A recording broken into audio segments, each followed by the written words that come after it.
سب سے پہلے تو آپ یہ ویڈیو دیکھیں. سب لوگوں کو میری طرف سے السلام علیکم. سب بھائیوں کو میری طرف سے السلام علیکم. وعلیکم السلام. مسجد میں جب اذان ہوتی ہے تو ہم مسجد کی طرف چلتے ہیں. ٹھیک ہے جی. وہاں جا کر وضو وغیرہ کر کے 2 رکعت نفل پڑھتے ہیں. پھر اس کے بعد تھوڑے قرآن پاک دیکھتے ہیں. جماعت ہوتی ہے تو نماز پڑھتے ہیں. پھر اس کے بعد دیکھو میں یہ بات اس لیے کر رہا ہوں میرے ذہن میں ہے کہ ہم ادھر ہاتھ باندھتے ہیں, کانوں کو بھی ہاتھ لگاتے ہیں. اللہ اکبر. یہ کان اس لیے نہیں, یہاں ساتھ میں یہ ہے کہ ہم غلط کام کرنے کے لیے کان کو ہاتھ لگاتے ہیں, پھر اس کے آگے ہاتھ باندھتے ہیں. یہ اصل سبق یہ ہے, جس کو جو راضی کرے گا وہ سیدھا جنت میں جائے گا. اس کے آگے بھی ہاتھ باندھتے ہیں کہ خدا کے لیے خوف کرنا کچھ, اس کو روکنا ہے. اس کے بعد ہم سجدہ دیکھو ادھر کرتے ہیں, سبحان ربی العظیم. خدا کے ساتھ وعدہ کرتے ہیں کس طریقے سے کتنے منزلیں طے کرتے ہیں. پھر مسجد میں سجدے میں جاتے ہیں, ادھر کرتے ہیں. 1 رکعت میں کم از کم 6 دفعہ ہم اللہ اکبر کرتے ہیں. اور اللہ اکبر جو کچھ بولتا ہے وہ ہم کو پھر کرنا چاہیے نا.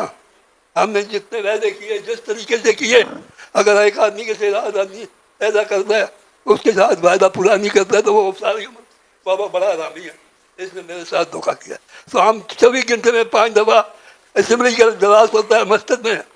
یہ جو مصیبت حضرت صاحب فرمائیں ہوتا ہے نہ ان کے بولوا نہ دے بھائی. ٹھیک ہے بابا جی بیٹھے وہ بیٹھے حضرت صاحب کچھ فرما رہے ہیں, آپ یہاں بیٹھے. بھائی انہوں نے جو بھی کہا یہ نکال دینا ذہن سے, اپنے طور پہ کہہ رہے تھے.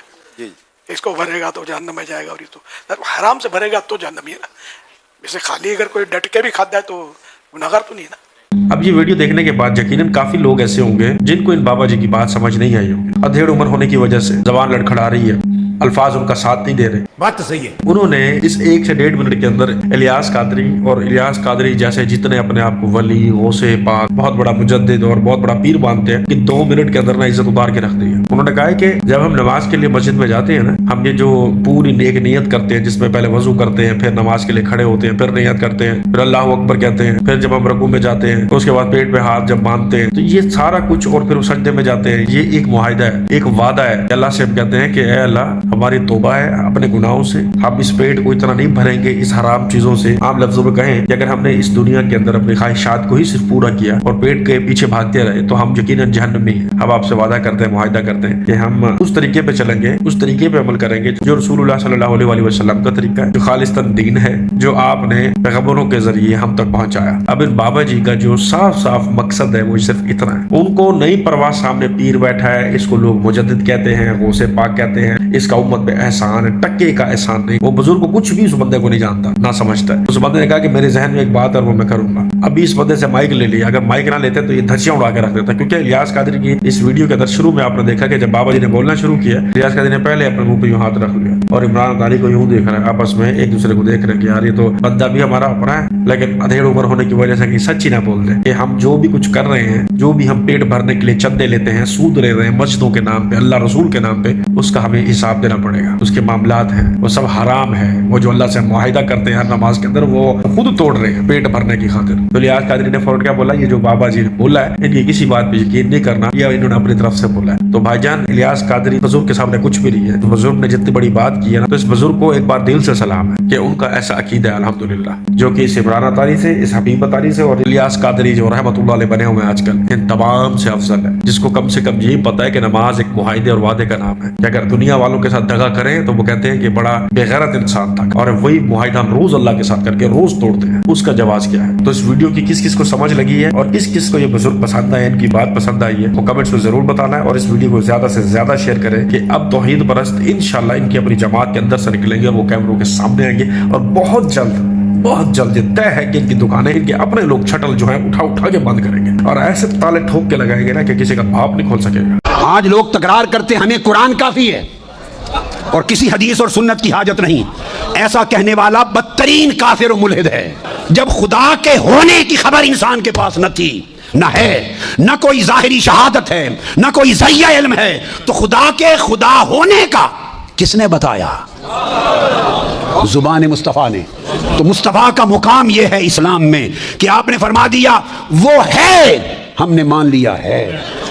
فرما دیا ایک ہے, ہم نے کہا ایک ہے. وہ جو بتاتے گئے ہم مانتے چلے گئے. ارے ایمان کا مطلب یہ ہے کہ مصطفیٰ کو مانو, پھر جو منواتے جائیں مانتے جاؤ, جو چھڑاتے جائیں چھوڑتے جاؤ. اگر یہ ماہیت آ گئی تو اس کو ایمان کہتے ہیں. آقا نے جس شے کو فرما دیا یہ اسلام ہے, وہی اسلام ہو گیا. یہ نقطہ سمجھیں. آقا نے جس کتاب کو فرما دیا, جس کتاب کو, یہ قرآن ہے, بس وہ قرآن ہو گیا. ہمارے پاس قرآن کے قرآن ہونے کی اور شہادت کیا ہے؟ یہ مقام مصطفیٰ. اگر مقام مصطفیٰ نہیں سمجھو گے تو مسلمانی کبھی صحیح نہیں ہوگی. اسی چیز نے امت کو مار ڈالا ہے. غار ہیرا سے اترے میرے آقا اور آتے ہی اقرا بسم ربک الذی خلق 5 آیات پڑھ دی. وعلمک ما لم تکن تعلم تک 5 آیات پڑھ دی. اب صحابہ کرام جو اس وقت صحابہ ابھی نہیں بنے تھے, لا محالہ مکہ کے باشندوں نے پوچھا یہ کیا ہے جو آپ پڑھ رہے ہیں, سنا رہے ہیں؟ ہم نے تو یہ کلام کبھی نہیں سنا. پوچھا نا, بولیے. ان کے پوچھنے پر کہ یہ کیا ہے, نیا کلام ہے, عجیب کلام ہے. اس کے جواب میں میرے آقا نے فرمایا یہ قرآن ہے, اللہ کا کلام ہے جو مجھ پہ نازل ہوا. اب یہاں بڑی توجہ سے میرا ایک سوال ہے.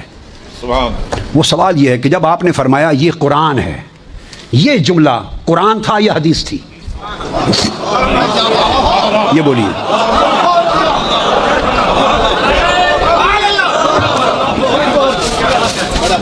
کہ یہ قرآن ہے, یہ تو ان 5 آیتوں میں کوئی چھٹی آیت نہیں آئی. یہ تو آیت نہیں ہے اس مقام پر. اقرا بسم ربک الذی خلق خلق الانسان من علق اقرا وربک الاکرم الذی علم بالقلم علم الانسان ما لم یعلم. 5 آیتیں سنا دی. پوچھا آقا یہ کیا ہے؟ قرآن ختم ہو گیا یہاں پر. پہلی وہی, آقا یہ کیا ہے؟ میرے آقا نے فرمایا یہ قرآن ہے.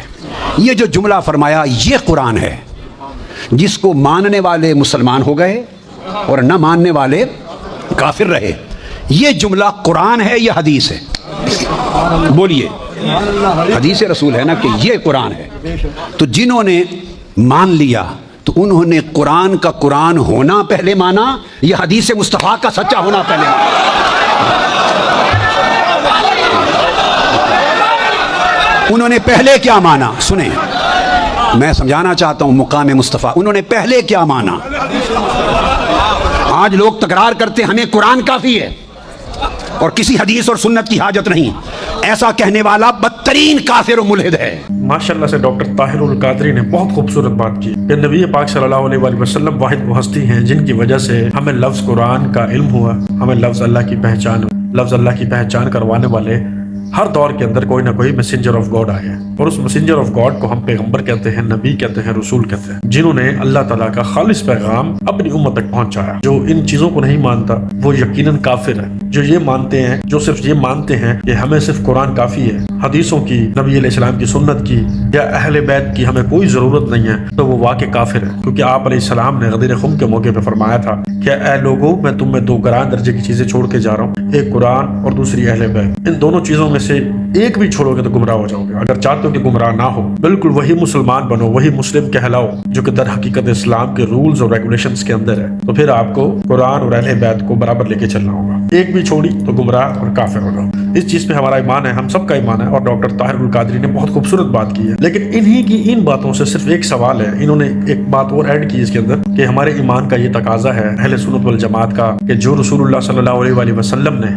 ہمیں دیا ہم نے وہ لے لیا, یعنی کہ جو کہا کہ کر لو ہم نے وہ کیا الحمدللہ, اور جن چیزوں سے روکا اس سے ہم رک گئے. یہ ایک ایمان مکمل ہو جاتا ہے. اگر آپ علیہ السلام نے کسی چیز سے آپ کو روک دیا اور آپ نہیں رکے محض اس لیے کہ یہ بہت نیکی کا کام ہے, میں کر لوں گا, اسلام میں کوئی چیز ایڈ کر رہا ہوں لیکن کام تو میں نیک کر رہا ہوں, آپ علیہ السلام نے جن چیزوں سے روکا ان چیزوں سے رک جانا ایمان کا تقاضا ہے. جن چیزوں کا کہا کہ کر لو ان چیزوں کو کرنا ایمان کا تقاضا ہے. میرا ان تمام باتوں کے بعد صرف ایک ہی سوال ہے طاہر القادری سے. آپ علیہ السلام نے قبروں کو پکا کرنے سے, قبروں پہ مجاور بن کے بیٹھنے سے, قبروں کو سجدہ گاہ بنانے سے, چومنے چاٹنے سے, عید گاہ بنانے سے سختی سے منع فرمایا. آپ علیہ السلام کے بہت بڑے الفاظ ہیں کہ میں اللہ کا خوف دلاتا ہوں کہ میری امت اس طرح کا کوئی کام بھی نہ کرے. پہلے والی قومیں برباد اس وجہ سے ہوئی ہیں کہ جب ان میں کوئی پیارا فوت ہو جاتا تو وہ اس کی قبر کو پکا بناتے تھے, عبادت گاہ بناتے تھے, مجاور بن کے بیٹھ جایا کرتے تھے, تصویریں لٹکا دیا کرتے تھے، یعنی کہ آپ علیہ السلام کے عام اور صاف الفاظ تھے۔ تو ڈاکٹر طاہر القادری صاحب، آپ علیہ السلام نے جب ان تمام چیزوں سے منع فرمایا تو پھر یہ چیزیں ایجاد جس نے کی، آپ اس کے بارے میں کیا خیال رکھتے ہیں اور آپ ان چیزوں کو غلط کہتے ہیں یا نہیں کہتے ہیں؟ کیونکہ